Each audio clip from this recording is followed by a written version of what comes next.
नमस्कार मित्रों, धर्मचक्र ज्योतिष में आपका स्वागत है। आज का विषय शिव चतुर्दशी व्रत कथा। पौराणिक कथा के अनुसार पूर्व काल में चित्रभानु नामक एक शिकारी था। जानवरों की हत्या करके वह अपने परिवार को पालता था। वह एक साहूकार का कर्जदार था, लेकिन उसका ऋण समय पर न चुका सका। क्रोधित साहूकार ने शिकारी को शिव मठ में बंदी बना लिया। संयोग से उस दिन शिवरात्रि थी।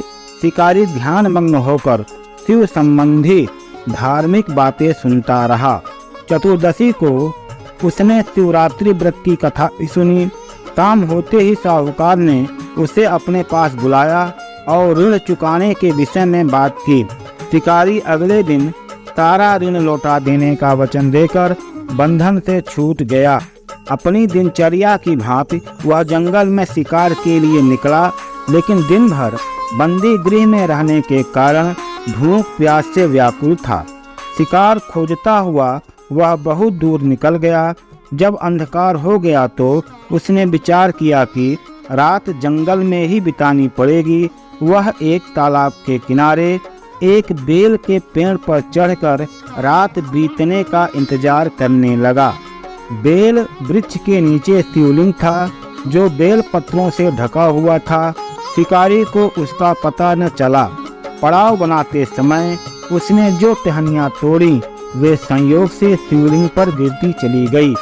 इस प्रकार दिन भर भूखे प्यासे शिकारी का व्रत भी हो गया और शिवलिंग पर बेल पत्र भी चढ़ गए। एक प्रहर रात बीत जाने पर एक गर्भिणी हिरणी तालाब पर पानी पीने पहुंची।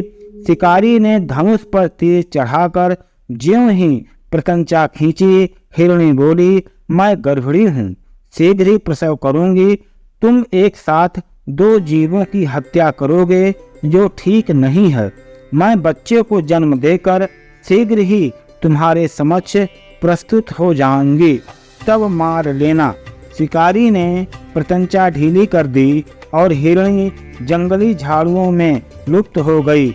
प्रत्यंचा चढ़ाने का ढीली करने के वक्त कुछ बेल पत्र अनायास ही टूटकर शिवलिंग पर गिर गए। इस प्रकार उससे अनजाने में ही प्रथम पहर का पूजन भी संपन्न हो गया। कुछ ही देर बाद एक और हिरणी उधर से निकली। शिकारी की प्रसन्नता का ठिकाना न रहा। समीप आने पर उसने धनुष पर बाण चढ़ाया।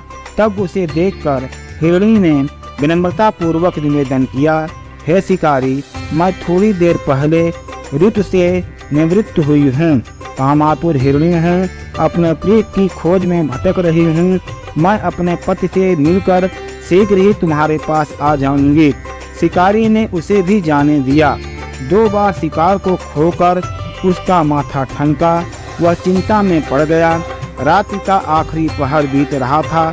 इस बार भी धनुष से लगकर कुछ बेलपत्र शिवलिंग पर जा गिरे तथा दूसरे प्रहर की पूजन भी संपन्न हो गई। तभी एक अन्य हिरणी अपने बच्चों के साथ उधर से निकली। शिकारी के लिए यह स्वर्णिम अवसर था।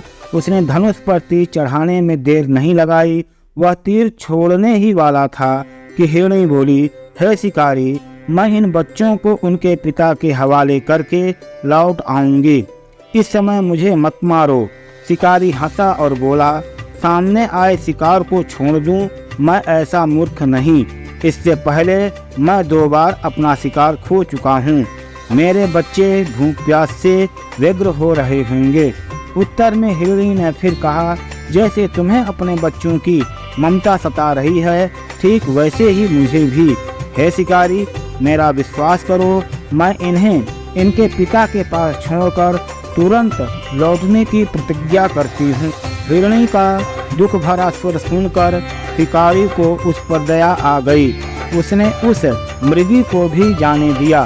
शिकार के अभाव में तथा भूख प्यास से व्याकुल शिकारी अनजाने में ही बेल वृक्ष पर बैठा बेल पत्र तोड़ कर नीचे फेंकता जा रहा था।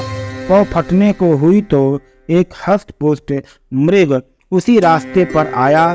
शिकारी ने सोच लिया कि इसका शिकार वह अवश्य करेगा। शिकारी की तनी प्रत्यंचा देखकर मृग विनीत स्वर में बोला, हे शिकारी, यदि तुमने मुझसे पूर्व आने वाली 3 मृगियों तथा छोटे छोटे बच्चों को मार डाला है तो मुझे भी मारने में विलंब न करो, ताकि मुझे उनके वियोग में एक क्षण भी दुख न सहना पड़े। मैं उन हिरणियों का पति हूँ। यदि तुमने उन्हें जीवन दान दिया है तो मुझे भी कुछ क्षण का जीवन देने की कृपा करें। मैं उनसे मिलकर तुम्हारे समक्ष उपस्थित हो जाऊंगा। मृग की बात सुनते ही शिकारी के सामने पूरी रात का घटना चक्र घूम गया। उसने सारी कथा मृग को सुना दी। तब मृग ने कहा, मेरी तीनों पत्नियां जिस प्रकार प्रतिज्ञाबद्ध होकर गई हैं, मेरी मृत्यु से अपने धर्म का पालन नहीं कर पाएंगी। अतः जैसे तुमने उन्हें विश्वास पात्र मानकर छोड़ा है, वैसे ही मुझे भी जाने दो। मैं उन सब के साथ तुम्हारे सामने शीघ्र ही उपस्थित होता हूँ। शिकारी ने उसे भी जाने दिया। इस प्रकार सुबह हो आई।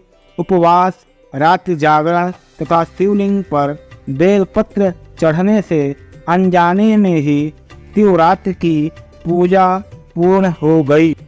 पर अनजाने में ही की हुई पूजन का परिणाम उसे तत्काल मिला। शिकारी का हिंसक हृदय निर्मल हो गया। उसने भगवत शक्ति का वास हो गया। थोड़ी ही देर बाद वह मृग सपरिवार शिकारी के समक्ष उपस्थित हो गया ताकि वह उसका शिकार कर सके। किंतु जंगली पशुओं की ऐसी सत्यता, सात्विकता एवं सामूहिक प्रेम भावना देखकर शिकारी को बड़ी ग्लानि हुई। उसने मृग परिवार को जीवन दान दे दिया। अनजाने में शिवरात्रि के व्रत का पालन करने पर भी शिकारी को मोक्ष की प्राप्ति हुई। देवलोक से समस्त देव समाज भी इस घटना को देख रहे थे। उनके ऐसा करने पर भगवान शंकर ने प्रसन्न होकर तत्काल उसे अपने दिव्य स्वरूप का दर्शन करवाया तथा उसे सुख समृद्धि का वरदान दिया। इस प्रकार शिव चतुर्दशी व्रत कथा समाप्त हुई। आप हमें अधिक से अधिक सब्सक्राइब करें। हम हिंदू धर्म, सनातन धर्म पर चर्चा करते रहेंगे। वीडियो देखने के लिए धन्यवाद।